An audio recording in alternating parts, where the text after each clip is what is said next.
नमस्कार दोस्तों, मैं राजेश कुमार मत। तो आज के वीडियो में हम ये देखते हैं कि जो आपका लुब्रिकेंट का बचा हुआ पार्ट था उसको हम आज देखेंगे। तो उसमें आज हम क्या देखेंगे,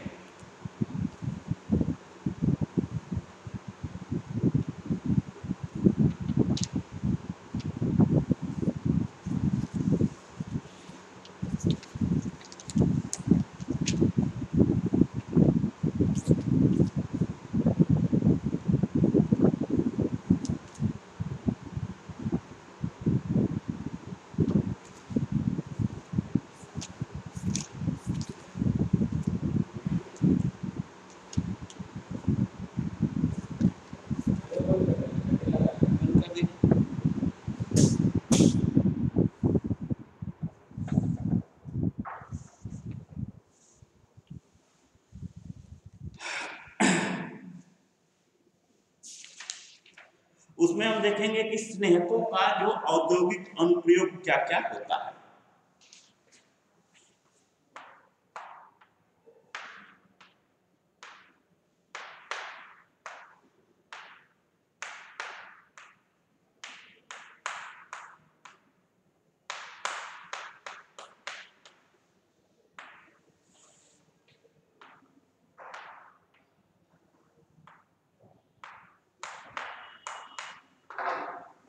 यानी कि क्या हो गया, इंडस्ट्रियल एप्लीकेशन ऑफ लुब्रिकेंट।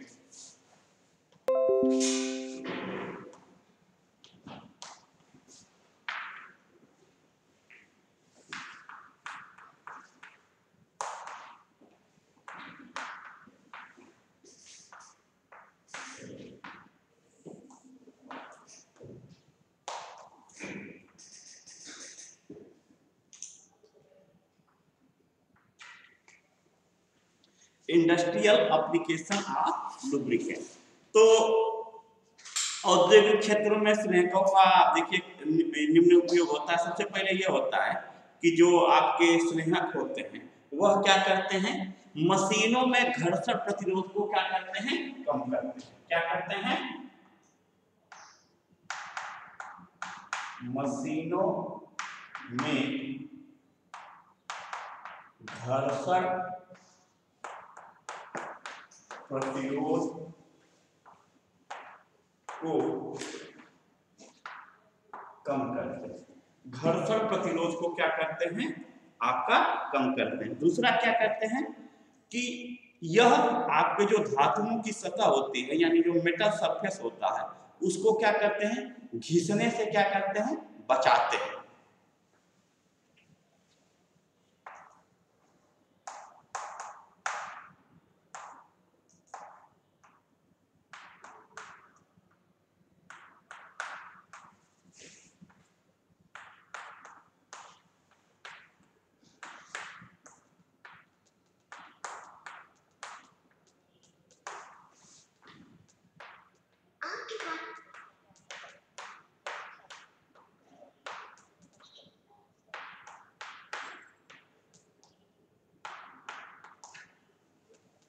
घिसने से क्या करते हैं, बचाते हैं। तीसरा क्या होता है, यह मशीनों की कलपुर्जों की क्या करते हैं, उम्र बढ़ाते हैं।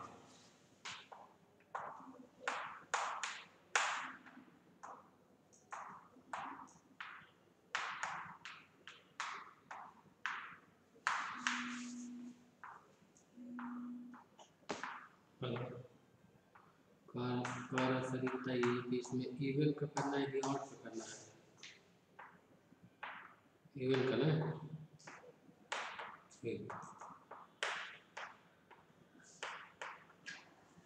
और क्या करते हैं, आपका ये आपके ऊर्जा की खपत को क्या करते हैं, कम करते हैं। क्योंकि जब ये आपके मशीनों के उस पे सतह पे चिपके रहते हैं तो एक दूसरे के ऊपर वो इजीली स्किप करते हैं और इसके वजह से जो उनकी चिकनाई क्या होती है, बनी रहती है। और चिकनाई जब बनी रहती है तो क्या होता है कि इसके वजह से मशीनों को जो रन करने का आपका एनर्जी होता है वह क्या होता है, वह आपका काफी कम हो जाता है। यानी कि आपकी मशीनों की क्या होती है, इफिशियंसी जो होती है वो इंक्रीज होती है। नेक्स्ट क्या होगा, मशीन के शोर को कम करते हैं। क्या करते हैं?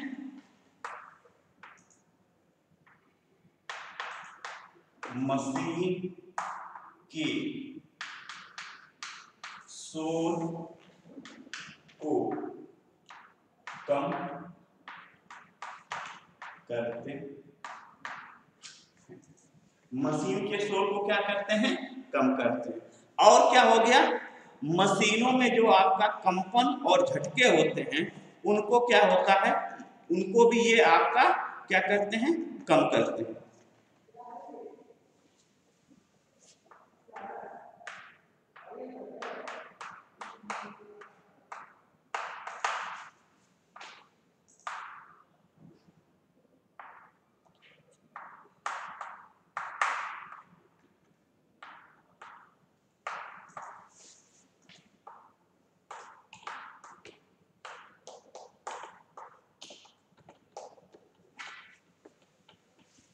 ये क्या करते हैं? कम करते हैं। फिर मशीनों में जो आपकी लीकेज होती है उसको भी कम करते हैं।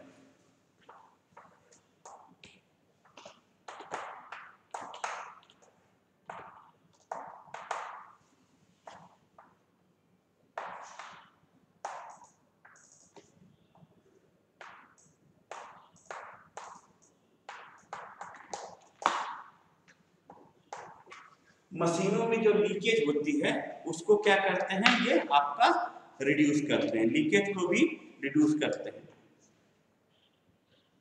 और एक आपका स्पेशल स्नेहक होता है तो स्नेहक मॉलिब्डेनम सल्फाइड।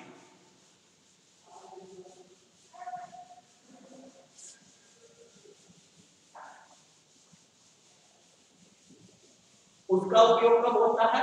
मॉलिब्डेनम सल्फाइड का उपयोग वहां पर होता है जहां पर अधिक दाब और ताप वाली जो मशीनें होती हैं उसमें जो आपका स्नेहक यूज होता है उसमें आपका मॉलिब्डेनम सल्फाइड यूज होता है। और जो सिलिकॉन तेल होते हैं उनका उपयोग किसमें किया जाता है? सिलिकॉन तेलों का उपयोग किया जाता है भारी मशीनों में आपका किया जाता है।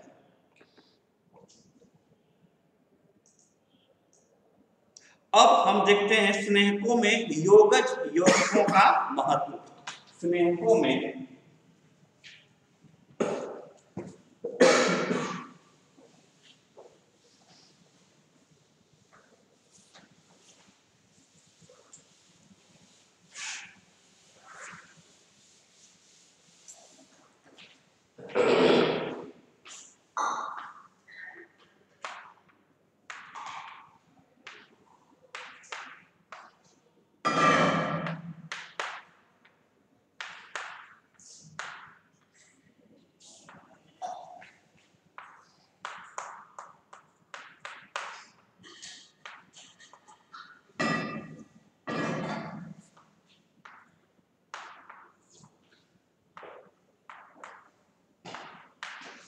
योगज यौगिकों का आपका महत्व।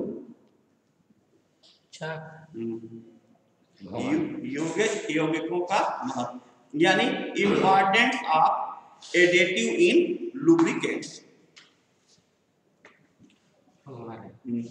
इंपॉर्टेंस ऑफ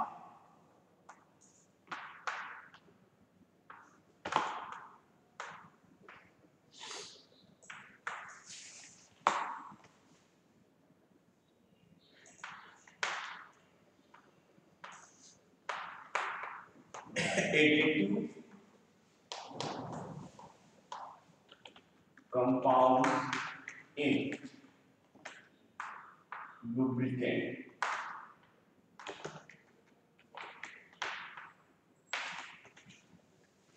Importance of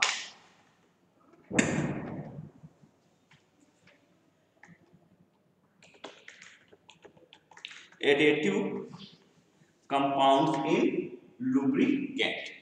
तो ये होता है कि सबसे पहले हम देख लेते हैं कि योगज यौगिक किनको कहते हैं।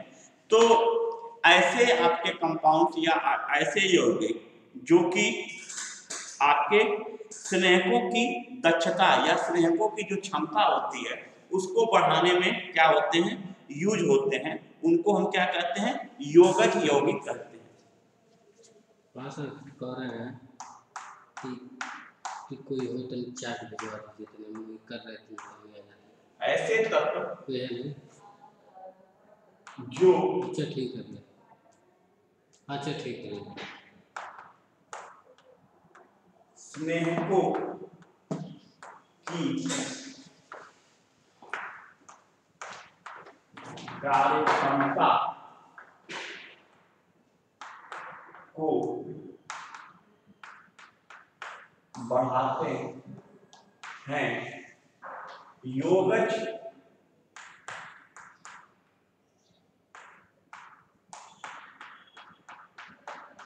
यौगिक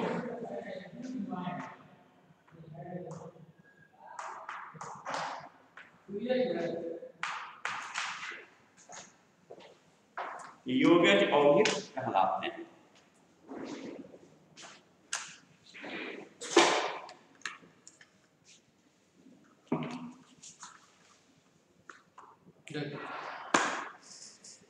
क्या कहलाते हैं, वो आपके योगज यौगिक आपके कहलाते हैं, जो कि आपके क्या करते हैं, जो हमारा लुब्रिकेंट होता है अथवा जो आपका स्नेहक होता है उसकी इफिशियंसी को क्या करते हैं और आपका इंक्रीज करते हैं। मतलब कि जो भी हमारा लुब्रिकेंट होता है उनकी कार्यक्षमता को क्या करते हैं, आपका बढ़ाते रहते हैं। तो मुख्य जो योगज यौगिक हैं, देखिए कौन सा है, सबसे पहले ऑक्सीकरण रोधी डिटर्जेंट का उपयोग, यानी कि use of antioxidant and detergent.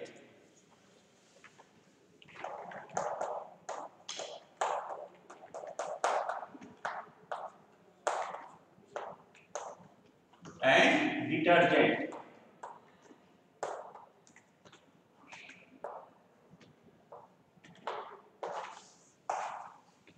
Antioxidant and detergent. तो स्नेहकों में आपका ऑक्सीकरण रोधी अगर पदार्थ मिला दिया जाता है तो इनकी जो ऑक्सीडेशन की जो रेट होती है वो क्या होती है, या तो बंद ही हो जाती है या जो ऑक्सीडेशन की जो रेट होती है वो काफी आपकी कम हो जाती है। मतलब कि अगर आप इसमें जो स्नेहक है उसमें ऑक्सीकरण रोधी अगर पदार्थ मिला दें तो उनके जो ऑक्सीकरण की जो क्षमता होती है वो आपकी काफी कम हो जाती है। अब मुख्य रूप से जो ऑक्सीकरण रोधी पदार्थ होते हैं उसमें क्या होते हैं, एरोमेटिक एमीन और फिनोलिक एसिड या फिनोलिक यौगिक जो आपके होते हैं, यानी कि क्या होते हैं, ज्यादातर एमीन होते हैं और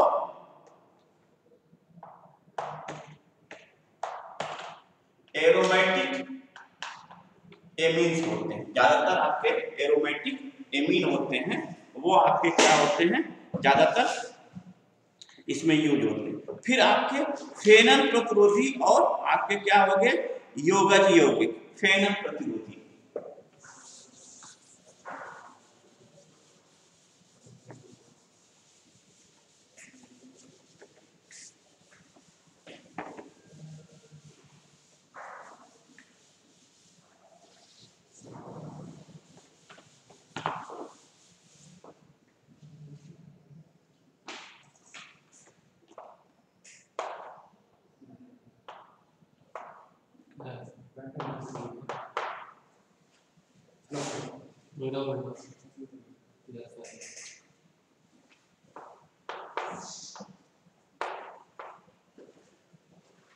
फेनन प्रतिरोधी आपके योगज यौगिक।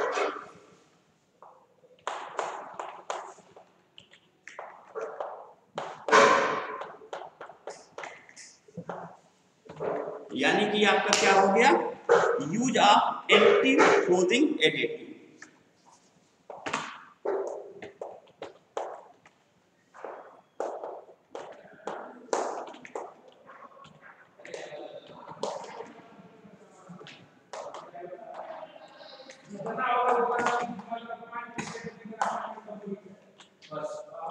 सीधे हो गए, एक पंखा चला दिए तो गर्मी होगी ना।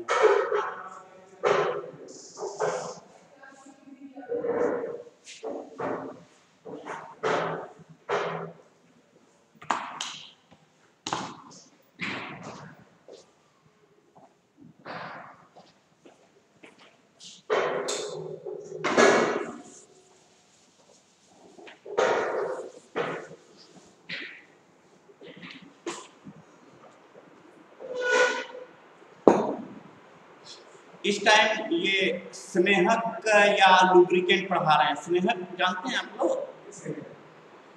अच्छा बता दे।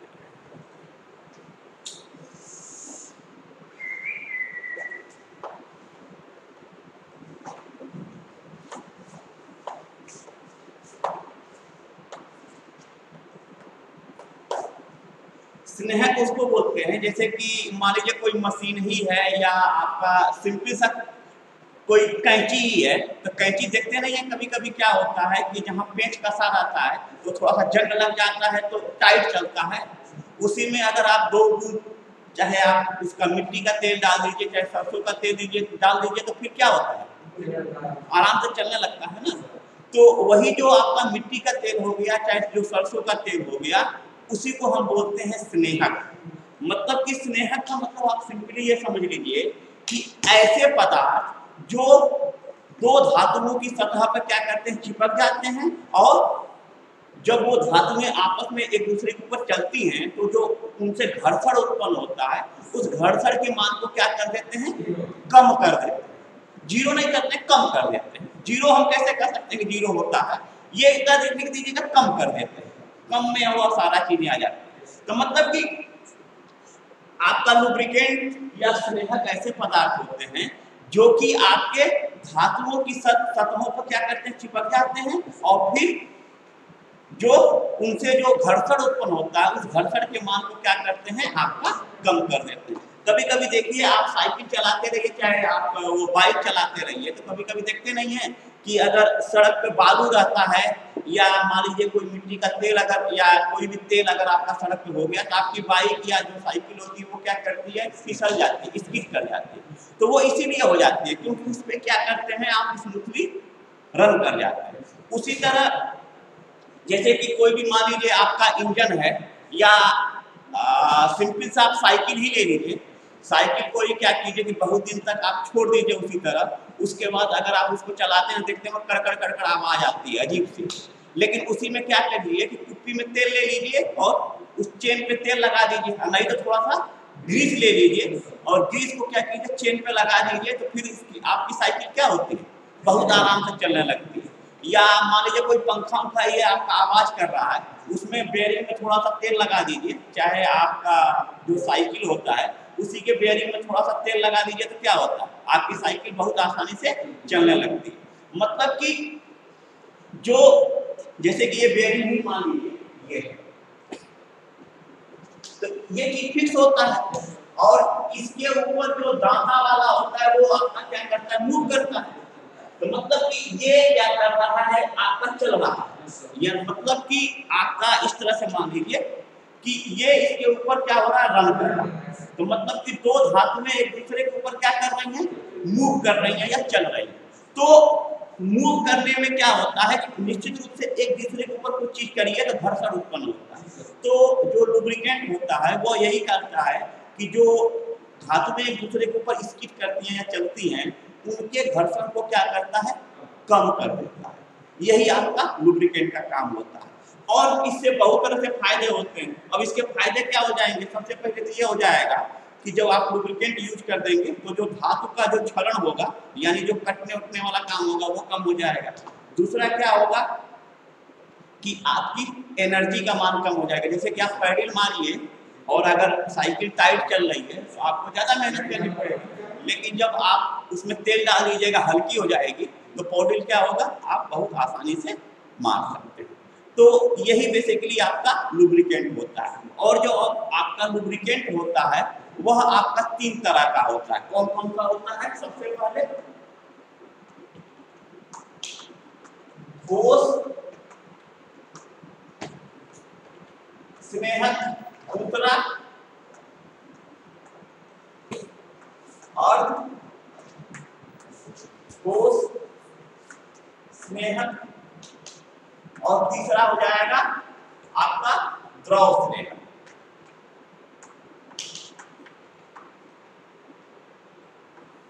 तीन तरह का हो गया। जो ठोस स्नेहक जल्दी मतलब जनरल लाइफ में बहुत कम यूज होता है, इसमें आपका आ जाता है ग्रेफाइट और मॉलिब्डेनम सल्फाइड।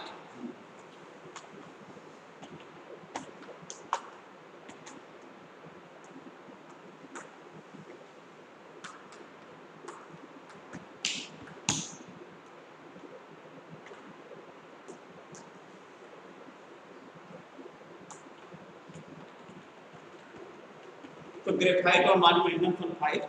फिर दूसरा आ जाता है अर्ध ठोस। जो अर्ध ठोस होते हैं, यानी इंग्लिश में इसको बोलेंगे सेमी सॉलिड। जो अर्ध ठोस होंगे यह बहुत ज्यादा आपका या बहुत वाइडली आपका यूज होते हैं, वाइडली यूज होते हैं। और इसमें ज्यादातर क्या आता है, ग्रीस, सभी लोग जानते ही होंगे जनरली ग्रीस जो होता है, ग्रीस हो गया। सबसे कॉमनली क्या हो गया आपका, ग्रीस हो गया। ग्रीस सभी लोग देखे होंगे, ग्रीस बहुत अच्छे से यूज होता है सब जगह।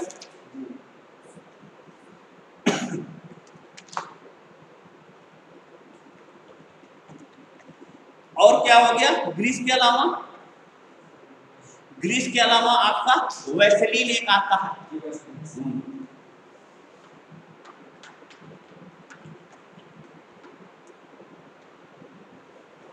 तो जो आपका वैसलीन होता है ये भी आपका क्या होता है, अर्ध ठोस ही होता है। और अगर इसका द्रव स्नेहक की बात किया जाए तो द्रव स्नेहक में आपका क्या आ जाएगा, जितने भी आपका जैसे कि पाम ऑयल आ गया, चाहे ऑलिव ऑयल आ गया, मतलब जैतून का तेल और चाहे पाम का तेल।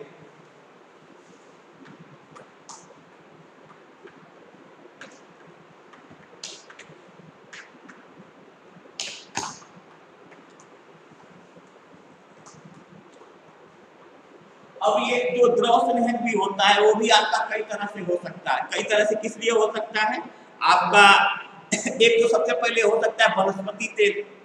वनस्पति तेल का मतलब क्या हो गया, ऐसा तेल जो कि हमारा वनस्पतियों से मिलता है। तो वनस्पति से कौन कौन सा तेल मिल सकता है, सरसों का तेल हो गया, ये जो कि आपके सरसों से मिलता है। फिर एक आप देखे होंगे कि गांव साइड में एक रेड़ का पेड़ होता है जिसको अरंडी बोलते हैं, काला काला सा बीज भी होता है, देखे होंगे, कांटेदार होता है। तो उसको अगर आप निकाल लीजिए तो उससे भी तेल मिलता है। अगर उस तरह कहा जाए तो नीम, सभी लोग जानते होंगे, नीम के बीज से भी आपको तेल मिल सकता है। फिर उसके अलावा सूरजमुखी है। तो ये सब चीजें हो गई। फिर उसके बाद क्या होता है, जंतु स्नेहक तेल होता है।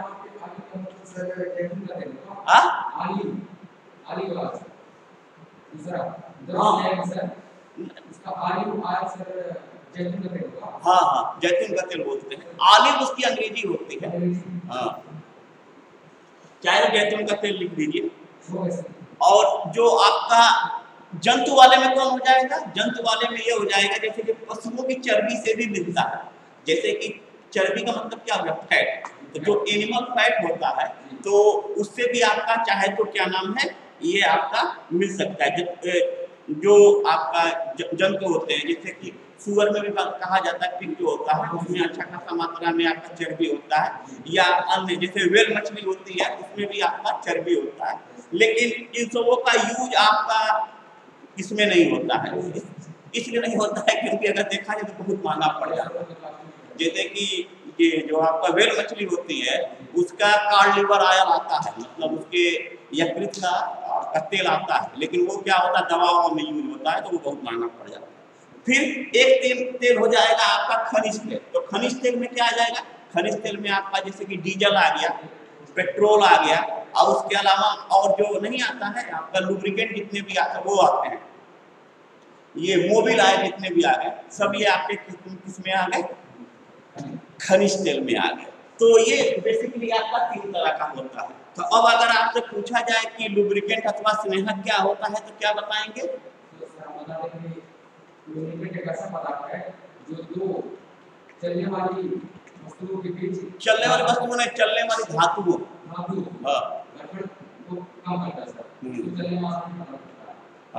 मतलब कि दो आपकी गतिशील जो धातुएं रहती हैं उनके चलने के कारण जो उनमें घर्षण उत्पन्न होता है, उस घर्षण के मान को क्या करता है, कम करता है, और उनके चलने की स्पीड को क्या करता है, आपका बढ़ाता है। बता देंगे ना लुब्रिकेंट और कितने प्रकार के होते हैं, कौन कौन से, ठीक। तो ये चीज हो गया आपका। फिर क्या होता है, आपके स्नेहकों के कुछ गुण होते हैं, स्नेहकों के गुण होते हैं। तो स्नेहकों के गुण में देखिए क्या क्या होता है आपका,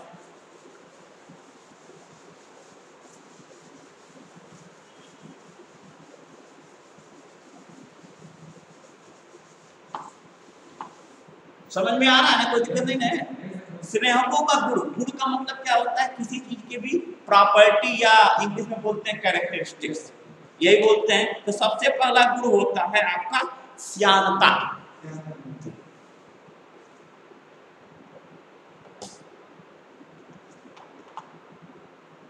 इंग्लिश में बोलते हैं इसको विस्कोसिटी।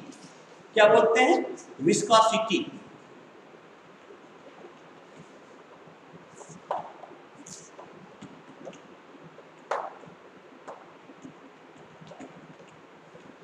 विस्कोसिटी या इंग्लिश में बोलते हैं, आप हिंदी में बोलते हैं श्यानता। तो और इसकी इकाई होती है पॉइस। तो खैर ये बात की बात है, सबसे पहले बात करते हैं श्यानता होता क्या है। कुछ बताएंगे श्यानता क्या होता है? अच्छा, फिजिक्स में है। श्यानता का बहुत ही सिंपल सा, अगर उस तरह कहा जाए एक लाइन में या एक वर्ड में, श्यानता का मतलब होता है कि जो पदार्थ होता है या जो द्रव पदार्थ होता है वह अपने बहाव का कितना विरोध करता है, अपने बहाव का विरोध करना। अब तो जो ये चीज हो गया, ये टेक्निकल हो गया, जो इसमें लिखा रहता है, इसमें दिया है कि स्नेहकों का वह गुण जो विभिन्न परतों के मध्य आपेक्षिक गति का विरोध करता है उसको श्यानता कहते हैं। ये तो एक टेक्निकल चीज हो गई, लेकिन अगर समझने वाली कहा जाए तो समझने वाली आप एक वर्ड में कह सकते हैं कि किसी भी द्रव पदार्थ द्वारा या किसी भी पदार्थ द्वारा अपने बहाव का विरोध करना, उसी को हम श्यानता कहते हैं। अब इसको देखिए कैसे होता है। मान लीजिए कोई एक लिक्विड है, तो जाहिर है बहेगा तो क्या होगा, एक सतह दूसरे सतह के ऊपर क्या करेगी, इस तरह स्किड करेगी। तो अगर आसानी से स्किड कर जा रही है यानी फिसल जा रही है तो वो आसानी से बह जाएगा, थोड़ा सा अगर रोक रहेगा तो कम बढ़ेगा। मतलब कि इन दोनों सतहों के मध्य में अगर आपेक्षिक गति का विरोध होगा तो वो ज्यादा श्यान होगा और कम विरोध होगा तो कम होगा। या बहुत सिंपली आप समझ लीजिए कि कोई भी पदार्थ अपने बहाव का जितना ज्यादा विरोध कर रहा है उतना ज्यादा श्यान होगा। आप इसको सिंपली समझ लीजिए इस तरह।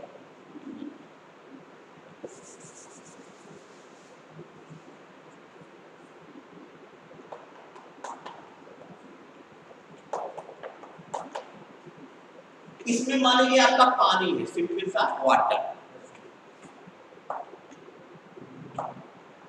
और जेली देखें आप लोग, जेली एक होता है, जेली जेली बोलते हैं।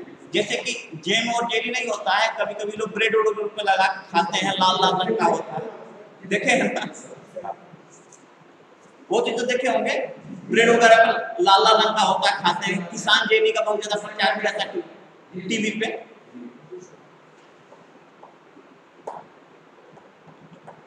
जेली हो गया, नहीं जेली समझ में आ रहा है तो मान लीजिए आप ग्रीस ले लीजिए। अगर दोनों को खुला छोड़ दिया जाए तो कौन आसानी से बहेगा? पानी बहेगा। तो आप देख के ही बता सकते हैं कि जो पानी की श्यानता है वो क्या हो जाएगी, कम हो जाएगी, और जो जेली की श्यानता होगी वो क्या हो जाएगी, अधिक हो जाएगी। ठीक, तो श्यानता गुण ये होता है कि आपका जो बहाव का विरोध करता है। तो क्या होता है कि जो गाढ़े द्रव्य होते हैं वह क्या होते हैं कि आपका उनकी श्यानता क्या होती है, अधिक होती है, और जो कि कम अगर हल्के हैं तो मतलब कि जो जैसे गाढ़ा दूध हो गया और पतला दूध हो गया, तो गाढ़ा दूध आपका क्या होगा, जैसे कि दूध और मक्खन में ही ले लिया जाए तो मक्खन क्या होगा, बहुत कम बहेगा, और दूध क्या होगा, आसानी से बह जाएगा। दूध में भी अगर पतला दूध है तो आसानी से बह जाएगा, गाढ़ा दूध क्या होगा, थोड़ा मुश्किल से बहेगा। तो मतलब कि श्यानता का मतलब आप समझ लीजिए कि कोई भी पदार्थ अपने बहाव का यानी फ्लो का कितना विरोध कर रहा है, वही उसका क्या हो गई, श्यानता हो गई। और इसकी इकाई होती है पॉइस।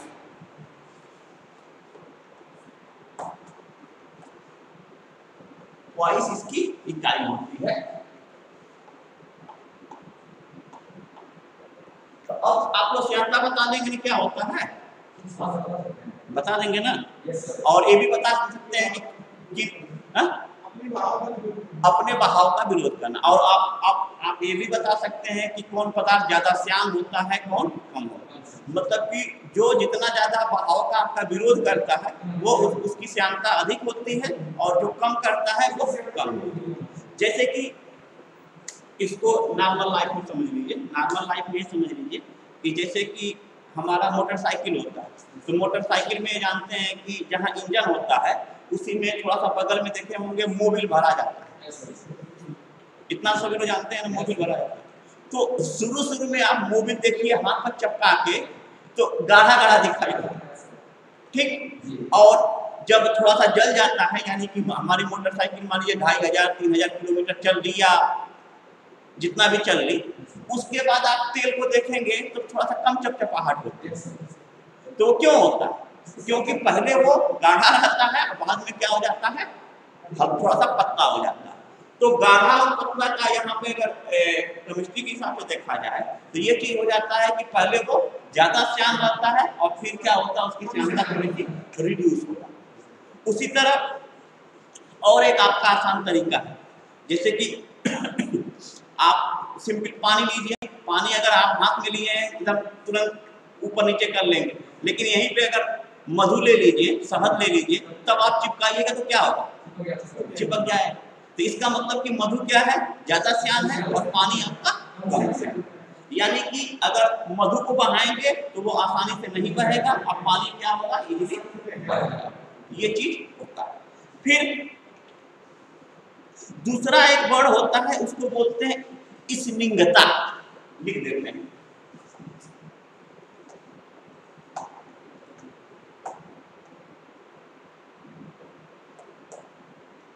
टेक्निकल वर्ड है, इंग्लिश इसकी होती है ऑयलनेस।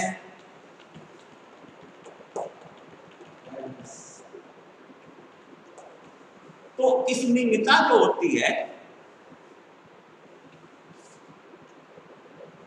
ऑयलनेस, इसका मतलब ये होता है कि जैसे कि मान लीजिए ये आपका मेटल की कोई छड़ है, ठीक है।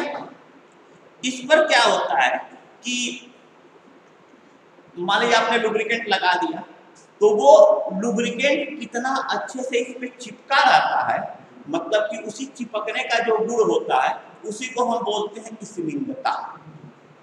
मतलब कि किसी भी जो आपका लुब्रिकेंट या आपका स्नेहक होता है, उसका धातुओं के ऊपर क्या होता है, जो चिपके रहने की जो क्षमता होती है वो क्या होती है, स्निग्धता होती है।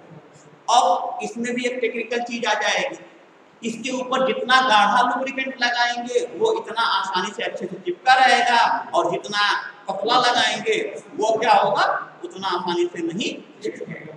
जैसे कि कभी कभी आप लोग प्रचार देखते होंगे कि कैस्ट्रॉल का जो आता है, कैस्ट्रॉल एक्टिव ऑयल, उसमें एक प्रचार ये भी देता है कि जो हमारा मोबिल ऑयल है क्या है, आपके इंजन के कर्पूर्जों से हमेशा चिपका रहता है, इसलिए जो हमारा इंजन ऑयल है वो क्या है, ज्यादा आपका अच्छा है। मतलब कि चिपके रहने का गुण। जैसे कि ये दो धातु में एक दूसरे के ऊपर स्किड कर रही हैं, अब इसके ऊपर लुब्रिकेंट उड़ जाएगा तो क्या होगा, फिर वो खराब हो सकता है। जितने ज्यादा चिपका रहेगा उतने ज्यादा वही।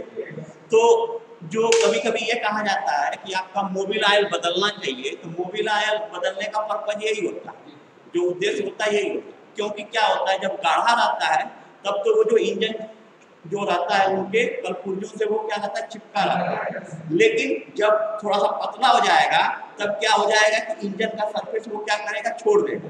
तो फिर क्या होगा, आपकी गाड़ी जो होगी वो क्या हो सकती है, खराब हो सकती है। इसीलिए कहा जाता है कि इतने किलोमीटर के बाद आप इंजन ऑयल को चेंज करें। अब तीसरा गुण होता है वाष्पशीलता।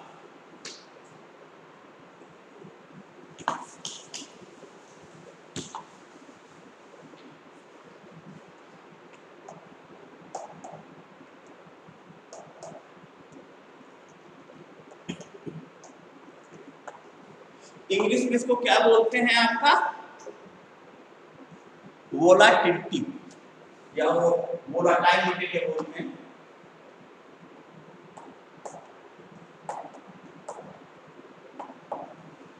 तो वाष्पशीलता तो जानते ही होंगे क्या होता है। वाष्पशीलता का मतलब क्या हो गया,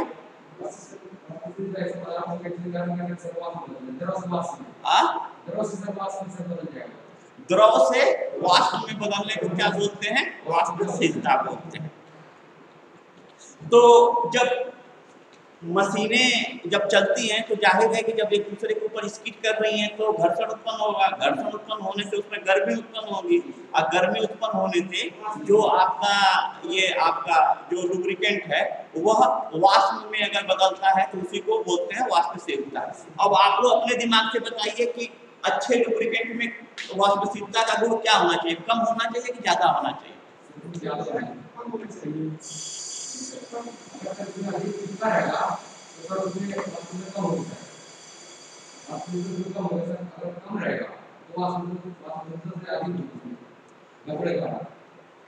हाँ वो तो ठीक है, लेकिन जो हमारा स्नेहक उसमें यूज किए हैं उसका वाष्पशीलता का गुण अधिक होना चाहिए कि कम होना चाहिए? हाँ कम होना चाहिए, क्योंकि अगर आसानी से उड़ जाएगा तो बेकार ही हो जाएगा। यानी हमारा जो अगर अच्छा स्नेहक है तो वो क्या होता है, उसमें जो वाष्पशीलता का गुण है वो कम होना चाहिए। तो इसी तरह से देखिए कभी कभी क्या होता है कि एक नंबर के क्वेश्चन पूछे जाते हैं। मान लीजिए टीचर ने सिर्फ ये बता दिया कि वाष्पशीलता ये होती है, उसी में एक नंबर का ट्रिक का क्वेश्चन पूछ दिया कि एक अच्छे स्नेहक में वाष्पशीलता का गुण और डैश डैश डैश होना चाहिए, तो बस हो गया एक नंबर का क्वेश्चन। तो कभी कभी चीजें ये होती हैं कि आपको उसमें से अपने हिसाब से चीजें खोजनी पड़ती है। हाँ, तो ये चीज होती है। ऑक्सीकरण जानते ही होंगे आप लोग। ऑक्सीकरण का मतलब क्या होता है? किसी भी चीज में ऑक्सीजन का क्या होता है?